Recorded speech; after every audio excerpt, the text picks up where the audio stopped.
My fiancée ran out of our wedding after her ex crashed it yelling, "Come back to me." I told guests, "Open bar, party continues." 72 hours later, she called crying after he'd rejected her and taken her car. When she begged to come home, I, 31 male, was standing at the altar. My fiancée, 29, was halfway down the aisle. Everything was perfect. The flowers, the music, 200 people watching, my mom crying happy tears, her dad walking her toward me with this proud look on his face. Then the doors at the back crashed open. Her ex-boyfriend came sprinting down the aisle like his life depended on it, full-on running. People gasped, turned around. Her dad stopped walking. My fiancée froze. The ex slid to a stop right in front of her. Didn't even look at me. Just stared at her like I didn't exist. "Don't do this," he said, breathing hard. "Please, I made a mistake, a huge mistake. I love you. I've always loved you. Come back to me." Dead silence in the entire church. I'm talking, you could hear someone's phone vibrate in their purse. I just stood there, waiting for her to tell him to get lost, to say she loved me, to do literally anything normal. She didn't. "I can't let you marry him," her ex kept going. "I know I screwed up. I know I wasn't ready before, but I am now. Everything you wanted. Marriage, kids, the whole life. I'm ready. Just don't do this. Choose me." My fiancée's hands were shaking, the bouquet trembling. She looked at me, then back at him, then at her dad. I don't. Her ex grabbed her hand. "You know what you want. You've always known. It's me. It's always been me."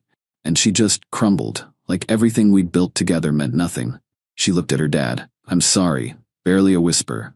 Dropped the bouquet. Turned toward her ex. "Let's go," he said. "Right now, before you change your mind. I need to think." "No thinking, we're leaving." And they left. Walked back down that aisle, out the doors, gone. The church exploded. Her mom screaming, my mom crying different tears now, people yelling. Her dad just stood there holding the bouquet she dropped, looking like someone had shot him. I finally moved, stepped down from the altar. My best man grabbed my shoulder. "Holy shit, man. What do we—" I walked to the microphone. Everyone went quiet. "So," I said, "that happened."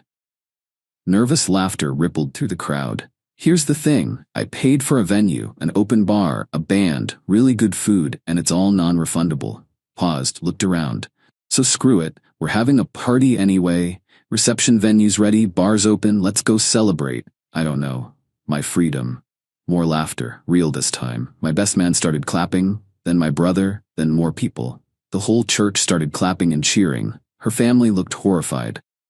Her mom tried to approach. "I'm so sorry, I don't understand what she's—" "Save it," I said. "I've got a party to throw." Walked right past her. The reception was insane. People got wasted.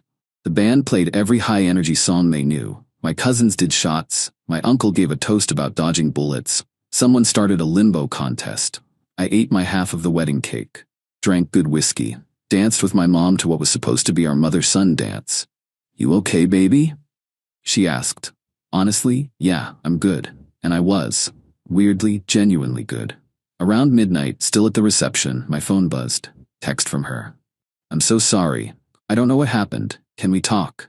I stared at it, thought about responding. Then I put my phone away and went back to dancing. Update 1. Woke up the next morning with a brutal hangover. My best man had crashed on my couch. We ordered breakfast and tried to process the previous day. "Dude, you're like a folk hero now," he said, scrolling his phone. "People are still posting about it. Someone made a meme." "A meme?" He showed me. It was a picture of me at the microphone with text. "When life gives you a canceled wedding, throw the party anyway." I laughed. Probably shouldn't have, but I did. My phone had been going off all morning. I finally checked it. 53 messages. Mixed support from my people and panic from hers. Her mom had left multiple voicemails. I listened to one. "Please call me. She made a terrible mistake. She's devastated. Her ex has always manipulated her. You know that. Please, she loves you. Don't give up on her." Then her sister. "Seriously? You're just not going to answer? She's screwed up, but she needs you. Call her back." Then her. "Baby, please." I panicked. Seeing him there, hearing him say everything I'd wanted to hear from him for years, I just lost my mind. "But I love you. I want to marry you. Please, can we just talk?" I didn't respond to any of them. My best man watched me delete the voicemails. "You're really just done?" She ran out of our wedding, in front of everyone we know, with her ex-boyfriend. What's there to talk about? Fair. That's when my phone rang. Her number. I sent it to voicemail. Rang again immediately. Voicemail. Third time, I answered. What? Oh, thank God. She was crying. Please, I need to see you. I need to explain. Explain what? It was a mistake. I was overwhelmed and he caught me off guard and I just... Where are you? I'm at a hotel. He got us a room to talk, but you're at a hotel with your ex, the day after you left me at the altar. It's not like that. We didn't do anything. We just talked all night and I realized I don't want him. I want you.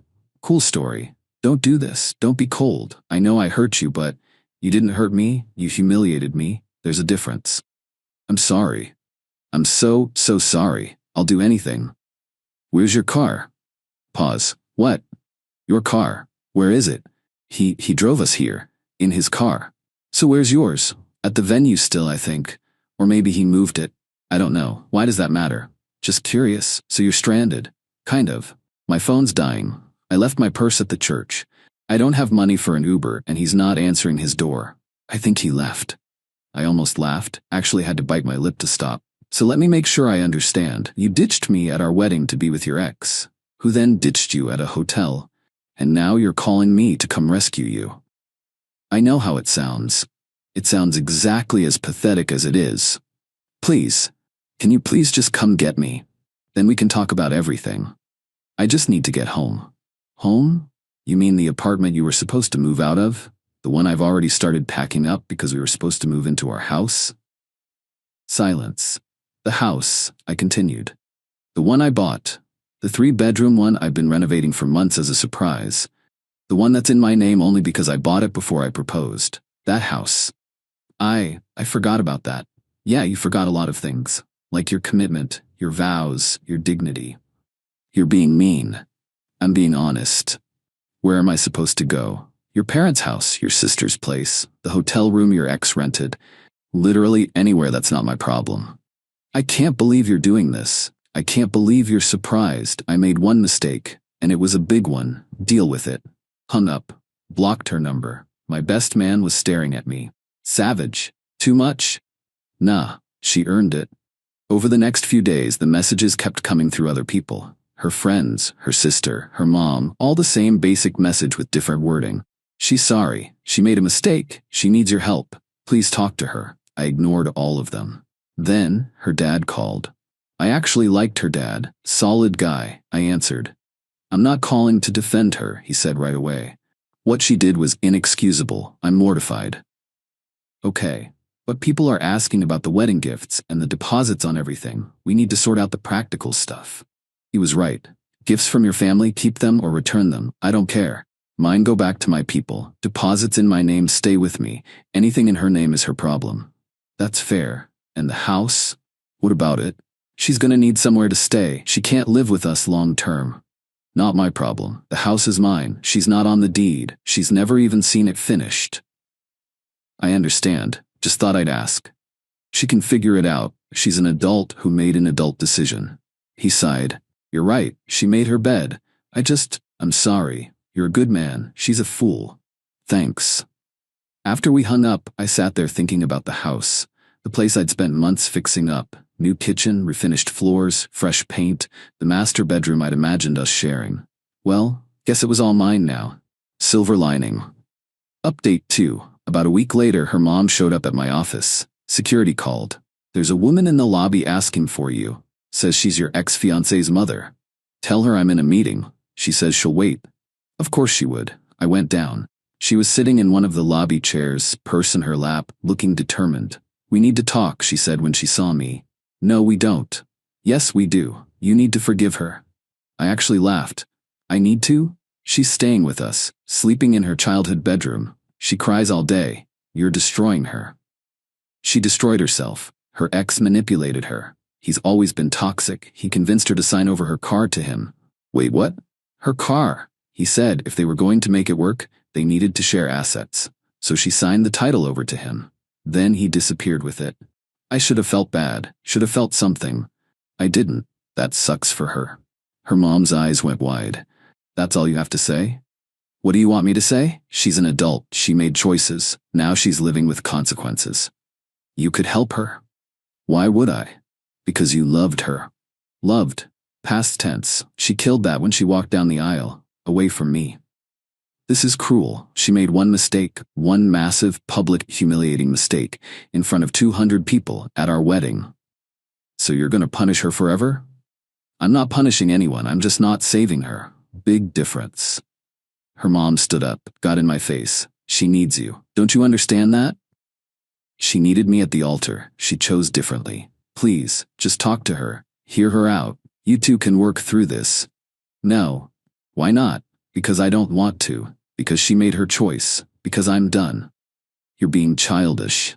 I'm being smart. Security was walking over. I waved them closer. This woman is leaving. Her mom's face went red. You're having me removed? You showed up at my workplace to berate me about your daughter's terrible decisions. Yeah, you're leaving. Security escorted her out.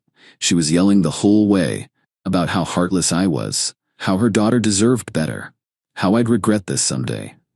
I went back to work. My boss called me in later that day. Everything all right? Got a report about a disturbance. Ex-fiancée's mom, from the wedding thing. Ah, the party wedding. That was legendary, by the way. Thanks. Just keep the personal drama out of the office moving forward, yeah? Absolutely. That night, another unknown number called. I almost didn't answer. Stop being a stubborn ass and talk to my sister. Her sister. How'd you get this number? Doesn't matter. You need to have a conversation with her. No, I don't. She's falling apart. She barely eats. Doesn't sleep. She's a mess. Okay, that's it. What do you want me to say? That you care, that you're worried, something. But I don't, and I'm not. How can you be so heartless? Years of practice, apparently. She loves you. She loved her ex more, at least for that moment, and that moment happened to be our wedding day. People make mistakes, and people live with them. You're impossible. I'm consistent. She made a choice. I'm making mine. Moving on. After 1 week? After the best week I've had in months, actually. That's messed up. What's messed up is everyone acting like I'm the villain here. I didn't do anything wrong. I showed up. I was ready to commit. She ran. She was confused. Being confused doesn't give you a free pass to humiliate someone and expect them to just take you back. Her sister was quiet. Then, she's asking about the house. What about it? Can she stay there? You have 3 bedrooms. I laughed. Hard. Absolutely not. Why not? Because it's my house. I bought it. My name, my money. She has zero claim to it. But you bought it for both of you. I bought it for my future wife. She made it clear she doesn't want that job, so no house. You're unbelievable. I'm practical. She hung up. The harassment continued through my own family. My aunt called.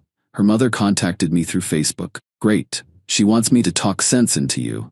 There's no sense to talk. I'm already being sensible. The girl is genuinely sorry. Aunt, I love you. But stay out of this. I'm just saying, everyone deserves a second chance. Not everyone. Not for everything. This isn't a second chance situation. This is a you showed me who you really are situation. You're really not going to forgive her? Nope. Ever? Can't see that happening, no. My aunt sighed. All right, I'll let them know I tried. After that call, I really thought about it. Everyone pushing. Everyone saying I should forgive her. Be the bigger person. Give her another chance. But why? She didn't make a small mistake. She didn't forget our anniversary. She didn't accidentally hurt my feelings. She made a calculated choice. Heard her ex say the magic words and threw away 3 years. Our future. Our plans. Everything. In front of everyone. And now that it blew up in her face, I was supposed to what? Take her back? Pretend it never happened? Hell no. I texted my best man. Beer? Always. We met at our usual spot. I filled him in on the week's greatest hits. They're relentless, he said. Yeah. You wavering at all? Not even a little bit. Good, because if you took her back, I'd have to disown you as a friend. I laughed. Not happening. I'm actually happy. Is that weird? That you're happy not marrying someone who abandoned you at the altar? That's called having a brain. We drank to that. My phone buzzed. Unknown number. I answered. Put it on speaker so my best man could hear. This is getting pathetic. Please, her voice, crying. Please just talk to me. Just once. Let me explain everything. Then if you never want to see me again, I'll accept it. But please, I'm begging. Where are you getting all these phones? Friends, family, people at coffee shops. I don't care. I just need you to listen. I've heard plenty. No, you haven't. You don't know what it was like. He showed up and said everything I'd waited years for him to say. Everything you knew I wanted to hear. And I panicked. I thought it was my last chance. It was your last chance at a good life, and you blew it. I know I did, and I hate myself for it. I can't eat, can't sleep, I'm miserable. Good, she gasped. Actually gasped. How can you say that? Because you should feel miserable. You did something horrible, you should feel horrible. I do, that's what I'm trying to tell you.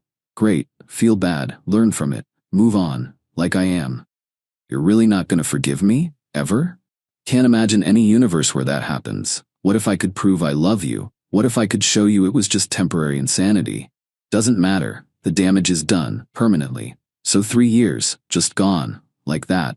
You threw them away, not me. Own it. I hate you, she whispered. No, you hate yourself, there's a difference. Hung up. Blocked another number. My best man raised his beer. Ice cold, man. I'm just done being the nice guy who gets stepped on. Took you long enough. We closed down the bar that night, and I felt better than I had in months. Final update. Things got weirder before they got better. My ex apparently decided on one final grand gesture. Showed up at my house, the house she'd never been to, the one I'd been renovating in secret as a wedding surprise. I wasn't home, out with friends. But my neighbor called. Hey, there's a woman on your porch, been sitting there for hours, says she's your fiancée. She's not. If she doesn't leave in the next 10 minutes, call the cops. You sure? Positive. Cops showed up. She tried explaining that we were supposed to get married, that it was a misunderstanding, that I was being unreasonable. They told her it was private property. She needed to leave. She refused. They threatened to arrest her for trespassing.